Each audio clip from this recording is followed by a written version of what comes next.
అందరికీ స్వాగతం. బాలయేసు కేథడ్రల్ దేవాలయం ఫిరంగిపురం మరి ఆంధ్ర రోముగా పిలువబడేటువంటి ఒక సుప్రసిద్ధ చరిత్ర కలిగినటువంటి గ్రామం. ఈ గ్రామంలో అతి ముఖ్యమైనది ఈ దేవాలయం.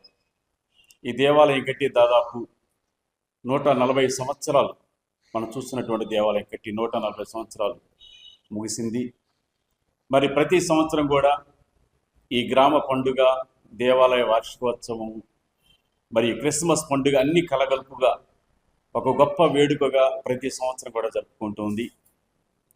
మరి ఈ సంవత్సరం కూడా ఈ మా బాలయేసు కేథడ్రల్ దేవాలయం 24, 25, 26 తేదీలలో, అనగా బుధవారం, గురువారం, శుక్రవారం, ఈ 3 రోజులు కూడా మహావైభవంగా మా ఈ దేవాలయ మరి పండుగను జరుపుకుంటూ ఉన్నాం. మరి పండుగకి ప్రతి సంవత్సరం కూడా కేవలం ఈ గ్రామం, ఈ చుట్టుపక్కల మాత్రమే కాకుండా వివిధ ప్రాంతాల నుండి కూడా అనేక మంది వేలాది భక్తులు ఈ పండుగకు విచ్చేసి వస్తూ ఉంటారు. ఎందుకంటే ఇది ఒక క్రైస్తవులకు అతి పురాతనమైనటువంటి మరి గ్రామం ఇది. అంతేకాదు మన తెలుగునాట మరి క్రైస్తవ విశ్వాసాన్ని ప్రబలింపజేసింది ఈ గ్రామమే. ఈ గ్రామంలో దాదాపుగా 2000 కథోలిక కుటుంబాలు ఉన్నాయి ఈ గుడికి అనుసంధానంగా. కనుకనే ఇంత మరి జనాభా కలిగినటువంటి గ్రామం అటు తెలంగాణ కానీ ఇటు ఆంధ్ర రాష్ట్రాలలో ఎక్కడ కూడా లేదు. కనుకనే ఈ గ్రామానికి ఒక పేరెన్నిక అన్నటువంటి గ్రామం. మరి రాష్ట్ర ప్రభుత్వం కూడా ఈ గ్రామాన్ని గుర్తించింది. ఏపీ టూరిజంలో ఒక భాగం చేయాలని అనేక ప్రణాళికలు గతంలో ప్రభుత్వాలు కూడా మరి నిర్ణయం చేశాయి. ఆ నిర్ణయాలు కూడా అతి త్వరలో మరి దేవుని యొక్క దయ వలన ఒక రూపానికి వస్తే ఇంకా మరింత ప్రసిద్ధిగాంచగలదు. మరి ఈ సంవత్సరం పండుగ గురించి చెప్పాలి అంటే, మరి గత సంవత్సరంలో అనేకమైనటువంటి అనుభవాలు, వచ్చినటువంటి భక్తుల యొక్క వారి యొక్క మరి అవసరతలు అన్నీ కూడా గుర్తించుకొని ఈ సంవత్సరం మరి ఇంకా ఎక్కువగా వాటిని శ్రద్ధ తీసుకొని అన్నీ కూడా పర్యవేక్షిస్తూ నేను మరియు మా కార్యవర్గం అటు పోలీసు శాఖ వారితో, అలానే స్థానిక ప్రభుత్వ అధికారులతోటి మరి మేము అనేక ప్రణాళికలు వేసుకుంటూ వీటిని ముందుకు తీసుకుని వెళుతూ ఉన్నాం. ఈ సంవత్సరం మరి 24 అనగా రేపు బుధవారం నాడు సాయంత్రం రాత్రి 11 గంటలకు క్రీస్తు జయంతి జాగరణ దివ్య పూజాబలి మహోత్సవం ఉంటుంది.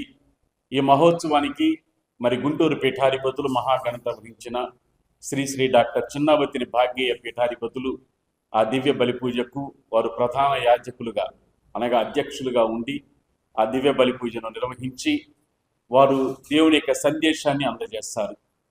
ఈ దివ్య బలి పూజకు, ఈ అర్ధరాత్రి జాగరణ దివ్య బలి పూజకు మరి మతాలకు, కులాలకు, వర్గాలకు అతీతంగా ప్రజలు దీనిలో పాల్గొని దేవుని యొక్క ఆశీస్సులు పొందుతూ ఉంటారు.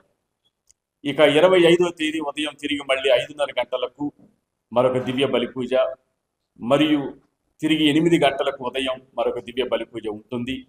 ఈ 2 దివ్య బలి పూజల ద్వారా కూడా అనేక మంది భక్తులకు మరి దేవుని యొక్క వాక్యాన్ని అందజేసి అలానే మరి దివ్య బలి పూజ నిర్వహిస్తారు.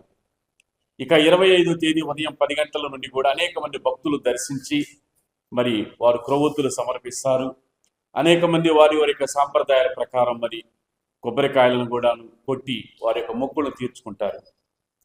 ఇక 25 సాయంత్రం 5:30 గంటలకు తిరిగి మళ్ళీ మరి ఆరాధన ఈ సంవత్సరం ఒక వినూత్నంగా ఏర్పాటు చేశాం.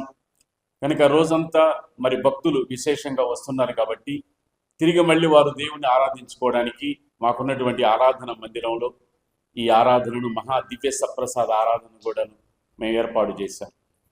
ఇక రాత్రి 10 గంటల వరకు కూడా క్రొవ్వొత్తుల సమర్పణ ముగిసిన తర్వాత వివిధ ప్రాంతాల నుండి వచ్చినటువంటి తేరులన్నీ కూడా దేవాలయానికి చేరుకున్నాక 10:30 గంటలకు మరి ప్రధాన దేవాలయం యొక్క మరి రథం ఈ సంవత్సరం బయలుదేరుతుంది. ప్రతి సంవత్సరం కూడా మేము దాన్ని తేరుగా మేము పిలుచుకున్నాం. కానీ ఈ సంవత్సరం దానిని రథోత్సవంగా మరి మేము దాన్ని ప్రణాళిక వేసుకున్నాం. ఈ రథోత్సవం కోసం రథాన్ని తయారు చేశాం. మరి మన భారతీయ సాంప్రదాయ రీతిలో మన సంస్కృతికి భిన్నాలకి సంస్కృతికి ఒక ఒక జీవకళనిచ్చేలా ఈ రథాన్ని ఏర్పాటు చేసుకున్నాం. దాదాపుగా 7-8 లక్షలు వెచ్చించి ఈ రథాన్ని ఈ సంవత్సరం తయారు చేశాం.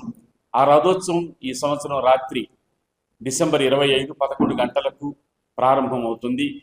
దానికి ముందు మరి దేవాలయం యొక్క ప్రధాన దేవాలయం యొక్క మరి ఈ మందుగుండు సామగ్రి అనగా బాణసంచ మరి పేల్చి దేవునికి కృతజ్ఞతలు మహిమకరంగా మరి చెల్లిస్తారు. అలానే 26వ తేదీ కూడా తిరిగి మళ్ళీ అనేక మంది భక్తులు తిరిగి మళ్ళీ వస్తారు. వచ్చి వారు తమ యొక్క మొక్కుబడులను తీర్చుకుంటూ ఉంటారు. ఈ విధంగా 3 రోజుల పాటు కూడా అత్యంత వైభవంగా దీన్ని జరపడానికి ప్రయత్నం చేస్తున్నాం. అలానే వచ్చినటువంటి భక్తులకి అనేక సౌకర్యాలు, ముఖ్యంగా వారికి కావలసినటువంటి మరి మరుగుదొడ్ల సౌకర్యం కావచ్చు, త్రాగునీరు సౌకర్యం, అలానే మరి స్థానిక వైద్య శాఖ అధికారులతో కలిసి వారికి ఫస్ట్ ఎయిడ్ కానీ ఇలాంటివన్నీ కూడా ఏర్పాటు చేశాం. అంతకంటే ఎక్కువగా మరి పోలీస్ శాఖ వారు మరి ప్రస్తుతం స్థానిక పోలీస్ స్టేషను సిఐ గారు, ఎస్ఐ గారు మరి వారికి అధికారులతో మాట్లాడుకొని మరి ఎలాంటి అవాంఛనీయ సంఘటనలు చోటు చేసుకోకుండా బందోబస్తు ఏర్పాటు చేయమని వారు కోరాం. వారు ఎంతగానో స్పందించి మరి వారు కూడా దాదాపుగా 150 నుంచి 200 మంది పోలీసులతోటి మరి గట్టి బందోబస్తు ఏర్పాటు చేయబోతున్నారు. ఈ విధంగా అనేక అంశాలు కూడా పరిగణలోకి తీసుకొని ఈ సంవత్సరం ఈ పండుగను జరుపుకుంటున్నాం. కనుక వచ్చేటువంటి భక్తులు అందరూ కూడా ఎలాంటి అసౌకర్యానికి గురి కాకుండా మరి అన్ని కూడాను మరి వసతులన్నీ కూడాను మీరు ఉపయోగించుకొని ఆ దేవుని నిండు మనసుతో ఆరాధించాలని ప్రత్యేకంగా మిమ్మల్ని కోరుతూ ఉన్నాను. మరి ముఖ్యంగా మరి వచ్చేటువంటి భక్తులందరినీ కూడా ఆ దివ్య బాలయేసు దీవించాలి అని మీ కుటుంబాలను అలానే మీ యొక్క జీవితాలను ఆ ప్రభు ప్రభావంతం చేసి రానున్న రోజుల్లో మరి దీర్ఘాయుషులతోటి, శాంతి సమాధానాలతోటి, ప్రేమ సమాధానాలతోటి ప్రభు ఏదైతే ఈ లోకానికి రావడానికి మరి కారణమైందో దానిని మీ అందరికీ కూడా అందజేయాలని ప్రత్యేకంగా నా యొక్క ప్రార్థనగా, దీవెనగా మరి ఈ సమయంలో మరి తెలియపరుస్తున్నాను. కనుక మీ అందరికీ కూడా దివ్య బాలయేసు దీవెనలు. మరి ముఖ్యంగా ఈ యొక్క సమాచారాన్ని ముందుకు తీసుకుని వెళ్తున్నటువంటి పత్రికా విలేకరులకు, అటు ఎలక్ట్రానిక్ మరియు ప్రింట్ మీడియా వారికి కూడా నా ప్రత్యేకమైనటువంటి ధన్యవాదాలు తెలుపుకుంటున్నాను. థ్యాంక్ యూ అందరూ.